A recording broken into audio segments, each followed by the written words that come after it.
Usually when we talk about a medical diagnosis, there's this expectation of precision, right? Well, absolutely. Like it's engineering or something. Yeah, exactly. Like you break your arm, the x-ray shows that jagged white line, and the doctor just points and says, there it is. Broken or not broken. It's definitive. Right, it's definitive. But you step into the world of criminal psychology, neurodevelopment, trauma, and suddenly that x-ray machine is just, well, it's completely useless. The whole diagnostic landscape just gets incredibly murky. It really does. And that is exactly where we are taking you in today's deep dive. We are looking at Northern California, 1968 to 1969. A very specific, very terrifying window of time. Right. 5 confirmed victims, though. I mean, the killer himself claimed 37. We're talking about the Zodiac Killer. But, and this is super important for you listening, this isn't just going to be a standard true crime timeline recap. No, not at all. Our mission today is to analyze this figure entirely through the lens of behavioral profiling techniques. Which is fascinating. It really is. We're specifically looking at how the Federal Bureau of Investigation, the FBI, builds a psychological model of a suspect based on the strangest details. Okay, so let's unpack this. Because when you look at the physical evidence left behind in these declassified case files, the costumes, the letters, the bizarre ciphers, it's just overwhelming. That's a lot of data. It's so much data. I found myself looking at these police logs wondering, what kind of mind operates this way? Well, the FBI's behavioral science unit looks at a crime scene very differently than, say, a standard homicide detective would. How so? So a detective asks how a murder happened to gather physical evidence, right? But a behavioral profiler asks why the killer needed it to happen in that specific idiosyncratic way. Ah, okay, the psychological need behind the action. Exactly. And their assessment of the Zodiac is that he wasn't just a murderer, he was a narcissistic psychopath with an extraordinarily elevated IQ. Do we know how high? They estimated it somewhere in the 120 to 140 range. Wow, which puts him right in gifted territory intellectually. Right. But, what does narcissistic psychopath actually mean in practice? Because, people throw the word narcissist around casually today to describe someone who takes too many selfies. Yeah, it's definitely lost some of its clinical weight in pop culture. Right, and we're obviously talking about something much, much darker here. To really understand this, we have to look at the work of forensic psychiatrist Dr. Michael Stone. Okay. Dr. Stone developed this 22-point scale of evil to categorize killers. And the Zodiac is classified at the very top. He's a Category 22 psychopath. Category 22. Wait, what separates a 22 from, the rest of the scale? Motive. It all comes down to motive. A lot of killers act out of impulsive rage or sexual gratification or, revenge against a specific person. Right, there's a clear, almost tangible trigger. Exactly. But a Category 22 psychopath, they kill primarily to demonstrate absolute superiority over everyone else. Yes. The act of murder itself is just a mechanism. It's a way to secure attention and to enforce control. They're basically addicted to the psychological high of proving they hold the power of life and death. Wow. Okay, that reframes the physical evidence entirely for me, especially the attack at Lake Berryessa in September of 1969. That's a textbook example. Because looking at the survivor's account in the police logs, this wasn't just a crime of opportunity in a dark alley. Oh, it was broad daylight. Broad daylight. He approached 2 college students, Brian Hartnell and Cecilia Shepard, in a secluded park. But my initial thought reading this was that he must have been incredibly paranoid about leaving a physical description. Why is that? Because he didn't just wear a mask. He wore this handmade black executioner-style hood that draped all the way down over his chest. Right, the details of that outfit are chilling. It's wild. He had clip-on sunglasses fastened over the eye holes, and stitched right onto the chest of this hood, in stark white, was his crosshair logo. It's essentially a brand. Yeah, it's like a brand launch. If his main goal was just to kill someone, why go through the ridiculous effort of sewing a branded costume? He's acting less like a criminal and more like a twisted theatrical director staging a play where he's the star. That's a perfect analogy. Yeah. Because if a criminal is merely paranoid about being identified, like you said, a simple 50-cent ski mask solves that problem completely. Right, you don't need a needle and thread. Exactly. A handmade, branded executioner's hood serves an entirely different function. The FBI profile points to sadistic tendencies rooted deeply in psychological control. So the costume is about dominating the victims before he ever even touches them. Yes, He was forcing them into his own private fantasy. Yeah. He wanted them to know, in their final moments, that they weren't just being robbed or attacked by some random guy. You were in the presence of the Zodiac. Right. And he even brought pre-cut lengths of plastic clothesline with him. Yes. He dictated precisely how Cecilia Shepard was to bind Brian Hartnell. And then he bound her. Every single step of the interaction was choreographed by him to establish his absolute authority over their reality. And then, after the attack, he hiked hundreds of yards back to Hartnell's car, which is crazy to me because he didn't flee the scene immediately. He lingered. He took out a black felt tip pen and literally drew his crosshair symbol on the car door, out in the open. And he listed the dates of his previous crimes and the phrase, "by knife." Like an artist signing a canvas. Exactly. It reads exactly like that. It demonstrates the chilling need for dominance we see in Category 22 psychopaths. He had to be the author, the director, and the star of the event. But I mean, a theatrical costume and a signed car door are ultimately pretty useless to an ego that size if the audience is only two people in an isolated part. Right, he needed a bigger stage. He needed the whole state of California to watch the play, which I guess explains why he is so often described in these historical articles as one of the first media-age killers. He absolutely was. Long before the internet or 24-hour news networks, he recognized that the press could be weaponized. So what did he do? Well, in August 1969, he sent nearly identical letters to three major Bay Area newspapers: the San Francisco Chronicle, the San Francisco Examiner, and the Vallejo Times-Herald. And he demanded that the editors print his encrypted messages on the front page, right?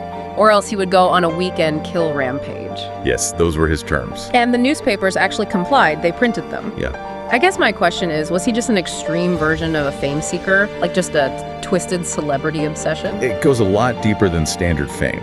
This highlights a really crucial concept in behavioral profiling known as dual identity syndrome. Dual identity syndrome. Okay, what does that mean? The killer was effectively separating his everyday, mundane self from this grand, terrifying persona he created. So, meaning, the guy sitting at home eating cereal in his kitchen is a nobody, but his alter ego is a literal god. Exactly. The profile suggests that in his normal life, he was likely overlooked, inadequate, maybe completely powerless. He might have been entirely unremarkable to everyone around him. Wow, so the letters were an escape. Yes.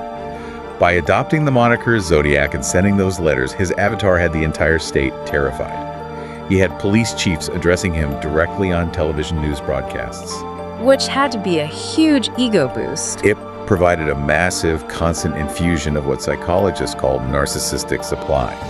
That's the attention, the fear, and the validation that a pathological narcissist absolutely requires to regulate their own self-esteem. And he had this overwhelming need to prove that his avatar was fundamentally smarter than the authorities.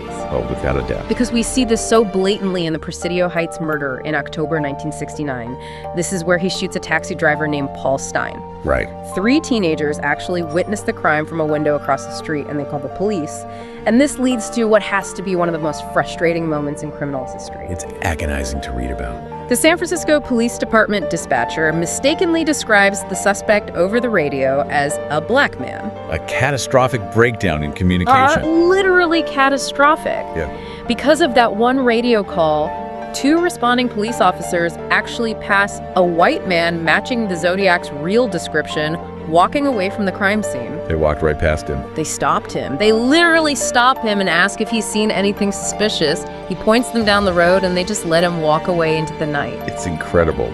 Now, if I am a criminal and I just narrowly escaped being caught red-handed because of a radio glitch, I am going underground. You disappear. I am never speaking of it.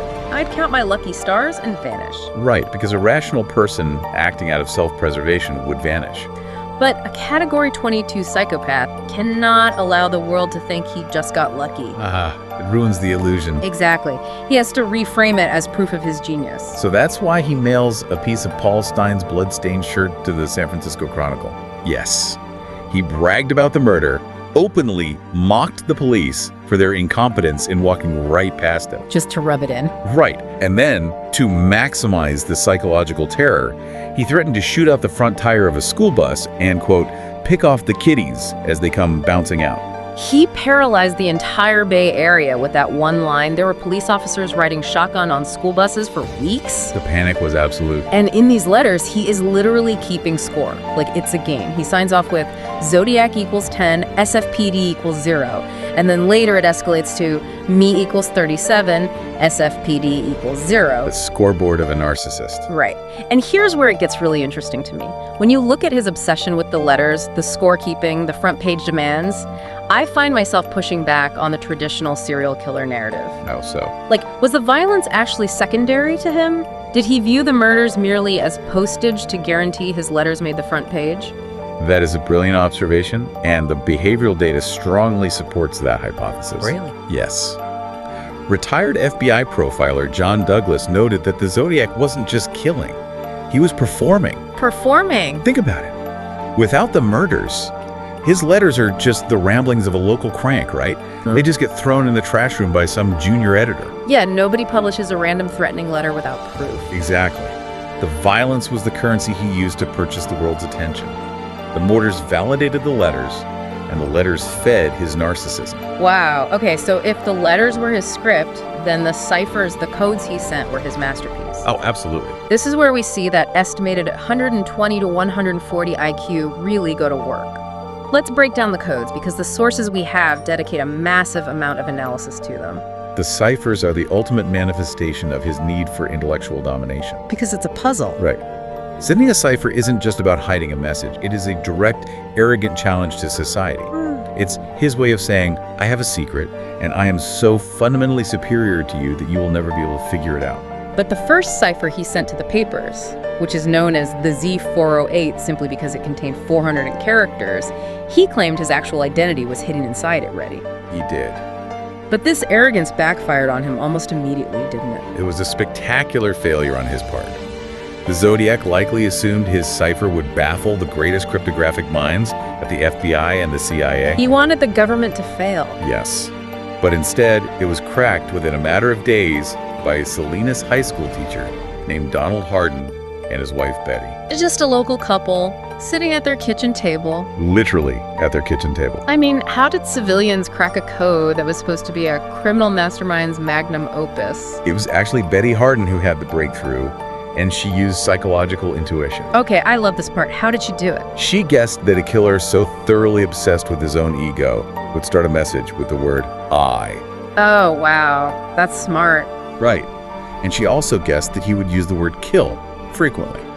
So she looked for symbols in the code that repeated in patterns matching those words. Like looking for the double symbols that would represent the double L in the word kill. Precisely. And she was completely right. Completely. When they decoded it, the message was just chilling. He talks about collecting slaves for his afterlife in paradise. Yes, his afterlife theory. And he spelled paradise with a C.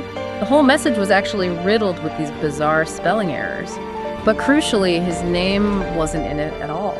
He wrote that he wouldn't give his name because it would stop his collection of slaves. The rapid decryption of that Z408 cipher had to have been a massive psychological injury to his ego. Oh, I bet he was furious. He perceived himself as an untouchable mastermind, and two amateur civilians dismantled his puzzle in a weekend. So embarrassing for him. Exactly. So, when he mailed his next major cipher in November 1969, the infamous Z340, he radically altered his methodology. He wanted revenge. He wanted to punish everyone for solving the first one too quickly. I kind of compare him to a toxic escape room designer. A toxic escape room. Yeah, like most escape rooms are difficult, sure, but they're built with the intention of eventually being solved so the players have a good time. The Zodiac designed an escape room that he explicitly didn't want anyone to solve, just so he could stand behind the glass, pointing and laughing at everyone for being too stupid to figure it out. That is a great way to look at it. Yeah. And to do that, he basically locked the door behind him and swallowed the key. So how did he make the Z340 so impossibly difficult? To understand that, we have to explain two cryptographic concepts: homophonic substitution and transposition. Okay. The first cipher, the Z408, relied heavily on homophonic substitution. Let's break that down for you listening. How does homophonic substitution actually function? Think of a simple substitution code. The letter E might always be represented by the number 1. Right, A is 1, B is 2, that sort of thing. Exactly. But in the English language, E is the most commonly used letter. So a codebreaker just counts all the symbols, finds the most frequent one, and logically guesses it's an E. Makes this. Homophonic substitution disrupts that entirely. The killer assigns multiple different symbols to represent the single letter E. Oh, It flattens out the frequencies. It makes it much harder to guess which symbol stands for which letter based on how often it appears in the text. So instead of E always being, say, a square, it could be a square or a triangle, a plus sign, or even a shaded circle. Precisely. Now, for the Z340, he used that homophonic substitution again, but he added a second layer. Transposition. Transposition, what does that add to the mix? In a normal letter, you read from left to right, top to bottom. Transposition scrambles the reading direction. The Zodiac arranged the letters according to a complex geometric pattern. Wait, really? Yes, you would read diagonally, drop down 2 spaces, move over 1 space. The movement of a knight on a chessboard. Exactly like that. So you have a code where the symbols mean multiple different things. And they aren't even written in the right sequence. It was mathematically brutal. Some cryptographers theorize it was even partially an accident, like a byproduct of an overly convoluted encipherment process that he himself barely understood. He just made it so messy that it became unbreakable. The computational power required to test all those shifting variables simply didn't exist in 1969. Which is why it took 51 years to break. It wasn't until December 2020 that an international team finally cracked it. That's right. The team included David Oranchak, an American software engineer, Sam Blake, an Australian mathematician, and Jarl van Eyck, a Belgian programmer. And they couldn't just do this with pen and paper like the Hardens did in the 60s. They had to use custom software. Yeah, Van Eyck built a program called AZ Decrypt. And what's cool is it didn't just brute force random letters. Right, it was smarter than that. It was designed to look for n-grams, which are basically specific sequences of letters that naturally occur together in English, like THE or ING. Finding the natural rhythm of the language. Exactly. And law software ran 650,000 different possible directional permutations through the cipher, just looking for those natural English patterns to emerge. 650,000 permutations. It's mind-blowing. And after over half a century of the world's best minds working on this, when they finally translated the Z340, it was just another arrogant taunt. What did it say? It said, "I hope you are having lots of fun in trying to catch me. I am not afraid of the gas chamber because it will send me to paradise all the sooner." And again, paradise spelled with a C. 50 years of effort for 0 clues to his identity. It was basically a 50-year time capsule of pure ego. And it brings us to the mathematical nightmare of the final 2 unsolved puzzles, the Z13 and the Z32. The Z13 drives people particularly crazy because it is literally preceded by the words, "My name is Link." But the cipher itself is only 13 characters long. Which is the core of the problem. Why is a short code harder to crack than a long one? You'd think fewer letters means less work, right? It's a problem of statistical validity. Okay, explain that. With a code of 480 characters, there are enough repeating patterns that only one logical English translation will fit perfectly. Right, the math locks it into place. Exactly. But when a code is only 13 characters long, the pool of data is just too shallow. If you have 13 symbols and 3 of them are identical, you can mathematically force the cipher to say George Washington or my name is Robert or basically anything you want, so long as the repeating letters align with the repeating symbols. Oh, I get it. There are thousands of valid solutions. Yes, making it practically impossible to solve definitively without the actual key. And then there's the Z32, which was sent with a map of the Bay Area with a compass drawn on Mount Diablo, threatening a school bus. Right. Both of these remain officially unsolved. But, to be fair, we have to address the recent claims by a French engineer named Faisal Ziraoui. He made international headlines recently stating he cracked both of them. Ziraoui's method was definitely interesting. He involved taking the encryption key that the Oranchak team discovered in 2020 for the Z340, and he applied it directly to these 2 short codes. And what did he find? For the Z32, he claimed it translated to coordinates pointing near South Lake Tahoe. Which generated massive interest. Because a suspected Zodiac victim, a nurse named Donna Lass, vanished from South Lake Tahoe in 1970.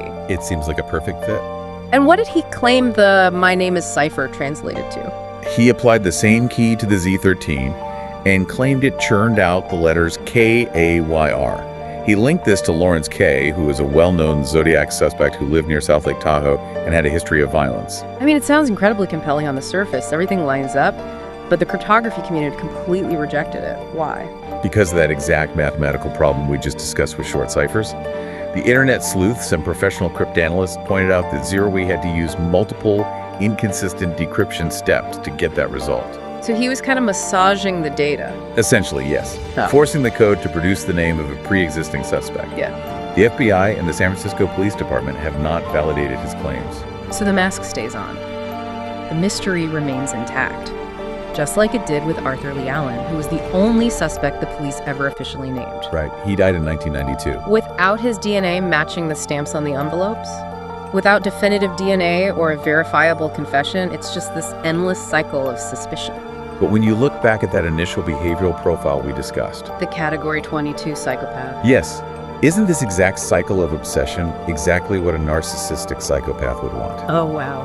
Yeah. The legacy of the Zodiac Killer perfectly aligns with the Category 22 profile. He understood that a solved mystery is a closed book. It gets filed away and forgotten. Right, we catch the guy, story over. Exactly. But an unsolved mystery, that becomes a cultural legend. By creating a puzzle so layered with misdirection, he ensured that a half-century later, brilliant engineers, mathematicians, and thousands of people online are spending their days entirely consumed by him. He weaponized ambiguity. He weaponized ambiguity to assert permanent control over the public consciousness. So, bringing this all together, what does this actually mean for you listening? Through the lens of FBI behavioral profiling, we aren't just looking at a violent criminal, we're looking at a man who used a black executioner's hood, a crosshair symbol, and the front pages of major newspapers to construct a godlike avatar. All to compensate for profound inadequacies in his real life. Exactly.